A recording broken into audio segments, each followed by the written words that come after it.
आज हम आपको एक कथा का श्रवण करा रही हूँ जो सुनने मात्र से आपके जीवन में सुख, संपत्ति और धन की वर्षा होगी। तो चलिए कथा को प्रारंभ करते हैं। भगवान शिव माता पार्वती से कहते हैं, मानव चिंता के बजाय समस्याओं पर ध्यान दे तो सारी परेशानियां दूर हो जाएगी। तब माता पार्वती भगवान शिव से पूछती है, कौन सी समस्या जो चिंता दूर करती है? समस्या तो अनेक प्रकार की होती है। तब भगवान शिव कहते हैं, हे देवी, आज मैं आपको एक राजा की कहानी सुनाने जा रहा हूँ। राजा के जीवन में जितनी समस्या आती है वह किस प्रकार अपने कर्मों से उन समस्या को दूर करते हैं। इसलिए इस कहानी को ध्यान से सुने। अगर आप यह कहानी सुन रहे हैं तो पूरा सुनिए। इस कथा को आधा अधूरा छोड़कर जाने की गलती मत करिएगा, क्योंकि इस पवित्र कथा को पूरा सुनने से मनचाहा फल की प्राप्ति होगी। इसलिए इस कथा को पूरा सुने। आप शिव भक्त हैं तो भोलेनाथ का अनादर ना करें। एक राजा अपने 3 पुत्रों में से एक को अगले सम्राट के रूप में नियुक्त करना था, लेकिन राजा के सामने यह समस्या बहुत बड़ी थी, क्योंकि उनके 3 पुत्र शक्ति, बुद्धि और राजनीति में एक से एक थे। उन्हें यह निर्णय नहीं कर पा रहे थे कि वे किसे अपने उत्तराधिकारी के रूप में बनाएं।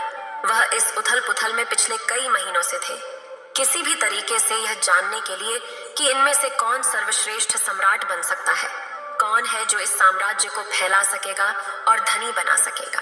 उन्होंने अपने पुत्रों को विभिन्न तरीकों से कई बार परीक्षण करने की भी कोशिश की। राजा उनसे विभिन्न प्रकार के प्रश्न पूछे, लेकिन हर बार तीनों एक से बढ़कर एक थे। राजा की समस्याएं बढ़ रही थीं।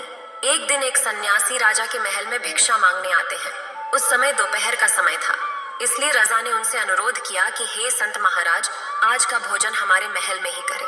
इसके बाद भिक्षा लेकर यहाँ से चले जाने की अनुमति मिलेगी। सन्यासी ने राजा का अनुरोध मान लिया।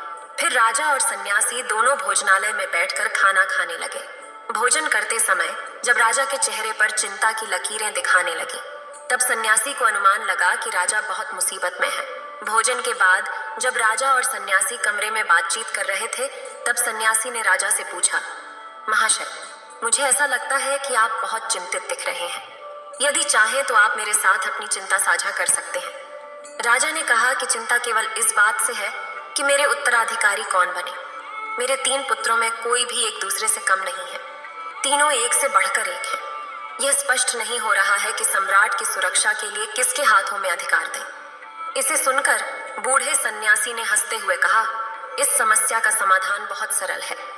तब सन्यासी ने राजा को एक योजना बताई। राजा को वह योजना पसंद आई।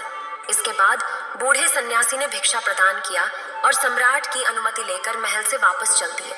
कुछ दिन बीत जाने के बाद एक दिन राजा ने अपने 3 पुत्रों को अपने पास बुलवाया और उन्हें हर एक को एक अनाज की थैली देते हुए कहा, मैं तीर्थ यात्रा पर जा रहा हूँ। कब लौटूंगा यह निश्चित नहीं है। शायद 6 माह या 1 वर्ष भी लग सकता है, लेकिन जब मैं वापस आऊं तो तुम्हें इस अनाज को सुरक्षित रूप से मुझे लौटाना होगा। इस अनाज का एक भी दाना किसी भी कीमत पर खराब नहीं होनी चाहिए। इस कहते ही राजा तीर्थ यात्रा पर निकल पड़ता है। पिता जैसे ही चले जाते हैं, सबसे बड़े बेटे ने अनाज को तहखाना में रख देता है। उस तहखाना में एक बड़ा ताला लगा देता है और यह उम्मीद करते हुए कि जब पिता वापस आएंगे तब मैं उन्हें इस अनाज से भरी थैली को सुरक्षित रूप से लौटा दूंगा। दूसरे बेटे को लगता है कि तहखाना में अनाज की थैली रखना मूर्खता होगी। कौन जानता है कि पापा को वापस घर आने में कितना समय लगेगा। उस समय तक अनाज सड़ जाएगा और अनाज सड़ जाने के बाद यह राख के रूप में बदल जाएगा। ऐसा सोचकर उसने वह अनाज महल के पीछे खाली जगह पर छिट देता है और मन ही मन यह सोचता है कि अनाज इतना उगेगा कि मैं पिताजी को एक थैली अनाज लौटा दूंगा। लेकिन वह लोग किसान नहीं था, उसे खेती समझ नहीं आती थी। वह अनाज को ऐसे फेंक दिया जैसे किसान कभी नहीं फेंकता। न तो उसने अनाज फेंकने से पहले जमीन की जांच की, न उसने हल चलवाया, न ही अनाज को जमीन में गाड़े गए, न ही जमीन को किसी भी तरीके से फसल लगाने के लिए तैयार किया गया था। सिर्फ ईश्वर के विश्वास पर उसने उस अनाज को छिट देता है। जब भगवान इतने पौधे व्यर्थ में उगा देते हैं तो मेरे घर में भी फसल उगाएंगे। सबसे छोटे बेटे को यह लगा कि तहखाना में अनाज रखना सबसे बड़ी मूर्खता होगी। पिताजी के वापस आने तक यह तो धूल के रूप में बन जाएगा और किसी भी जगह पर अनाज फेंकना और ईश्वर पर निर्भर रहना उचित नहीं होगा। फिर उसने एक फैसला लिया और एक किसान के पास गया। उसने एक अच्छी उपजाऊ जमीन ढूंढी, किसान की मदद से सभी जंगली घास निकाली, उसमें हल चलवाया और उस जमीन को तैयार कर दिया और उसमें उस अनाज को बो दिया। उसने उन्हें उर्वरक और समय समय पर पानी भी उस किसान से दिलवाया। 1 वर्ष बाद पिताजी वापस आए। तब सबसे पहले अपने बारे बेटे को बुलाया और पूछा कि जो अनाज की थैली दी थी वह कहाँ है। तब बड़े बेटा ने तहखाना खोलकर दिखाया, मगर वहां कुछ भी नहीं था, सिर्फ धूल का ढेर था। पिता गुस्से से बोले, मैंने तुम्हें अनाज दिए थे जिनमें असीम संभावनाएं थीं, जो इन 1 वर्षों में कितने गुना अनाज हो सकता था, लेकिन तुमने उन अनाजों को धूल में बदल दिया। तुमने उस अनाज को नष्ट कर दिया। मैं तुम्हारे हाथों में कभी साम्राज्य देने का सोच नहीं सकता। इतना कहकर राजा वहां से चले जाते हैं। फिर राजा ने दूसरे बेटे से पूछा, अनाज की थैली कहाँ है?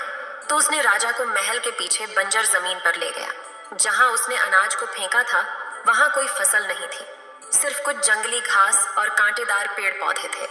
तब दूसरा राजकुमार कहता है, पिताजी, मैंने उस अनाज की थैली को इसी जगह छिट दिया था और मन में सोचा था कि आपके आने से पहले उतान अनाज तो हो ही जाएगा। इसके बाद 1 वर्षों में उन्हें देखने तक नहीं आया। पिता ने पूछा, फसल कहाँ है? बेटा ने कहा, मैंने यही तो फेंक दिए थे, कहाँ गए पता नहीं। रजा ने पूछा कि क्या अनाज को छींटने से पहले जमीन की सिंचाई की गई? क्या तुमने बोने के लिए जमीन को तैयार किया? बेटा शर्मिंदा होकर बोला, नहीं, मैंने सोचा कि जब जमीन पर बिना बोए ऐसे कई पेड़ पौधे, घास और झाड़ियां उग जाती हैं और उन्हें कोई खास देखभाल नहीं करनी पड़ती है, तो मेरा यह अनाज जरूर उगेंगे और कम से कम 1 थैली तो जरूर उत्पन्न होगी। फिर राजा ने कहा, तुम भी साम्राज्य संभालने के योग्य नहीं हो। जो व्यक्ति अनाज बोने से पहले यह देखता ही नहीं कि जमीन कैसी है और जो बोने के 1 साल बाद तक देखने भी नहीं जाता, वह इस साम्राज्य के साथ क्या करेगा? इसलिए तुम इस साम्राज्य का सम्राट नहीं बन सकते। फिर राजा ने अपने तीसरे बेटे से बुलाकर पूछा, अनाज कहाँ है? उसने राजा को एक खेत में ले गया। वहां पहुंचने के बाद राजा ने देखा कि जितना अनाज हमने दिया था उसका 1000 गुना अनाज वहां था, क्योंकि जो भी अनाज उसके पास था वह उस अनाज से अगले साल के लिए बीज के रूप में इस्तेमाल करने का सोच रहा था। पिताजी को यह देखकर हैरानी हुई। उनके सामने एक नई उम्मीद दिखने लगी। अपनी यह भरपूर फसल को देखकर पिता का मन खुशी से झलक रहा था। भविष्य का साम्राज्य उनको दिखने लगा था।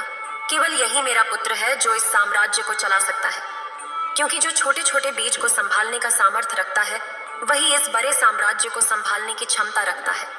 फिर राजा ने छोटे बेटे को साम्राज्य सौंप दी। फिर भगवान शिव माता पार्वती से कहते हैं, उन 3 राजकुमारों, अनाज की थैली जो मिलती है वह तीनों उस अनाज को अपने हिसाब से प्रयोग करते हैं, लेकिन अधिकांश मानव कभी भी यह जानने का प्रयास नहीं करते कि हमारे समय का सर्वोत्तम उपयोग कैसे किया जाए। जैसे ही पहले राजकुमार ने अनाज को तहखाना में रखने का विचार किया था, इसी तरह कई लोग अपना समय बेकार की गतिविधियों में बिताते हैं, सही ढंग से इसका उपयोग नहीं करते हैं। वे अपने जीवन की सभी संभावनाओं को नष्ट कर देते हैं। कुछ लोग उस दूसरे राजकुमार की तरह होते हैं जो समय और मौकों की महत्व को समझते हैं, लेकिन पूर्णतः प्रफुल्लित नहीं कर पाते। उनका हर प्रयास आलस्य, असफलता का भय और टालमटोल के कारण अर्थहीन होता है। वे कार्य में अर्थहीन प्रयास करते हैं और अपने जीवन में संपूर्ण असफलता का सामना करते हैं। इसे सब कुछ जानने के बावजूद वे कभी भी उद्देश्यपूर्ण कार्य नहीं कर पाते। ऐसे कुछ ही लोग होते हैं जो उस तीसरे राजकुमार की तरह होते हैं, जो अपने जीवन में आने वाले मौकों और समय का पूरा उपयोग करते हैं। ये कर्म योगी अपने काम में समर्पित होते हैं।